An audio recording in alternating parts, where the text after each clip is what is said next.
Kohta otetaan dronella kuvaa Niemelän tilan avohakkuista. Sitä ennen otetaan vielä vähän tätä GoPro-kuvaa. Tää on nyt isoin avohakkuualue tässä. Pikkusen jäi siihen naapurille pellon viereen siivu vielä hakkaamatta. Siellä on mäntyä ja kuusta ja sekapuuta. Jospa sieltä mänty vaikka vähän tiputtaisi siemeniä sitten myöskin tälle alueelle. Pääsis vähän helpommalla. Kiviä on paljon. Mukavan näköistä maastoa muuten.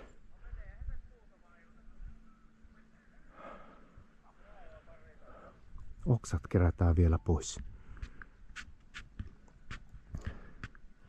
Istutus 2026 keväällä. Näillä näkymin.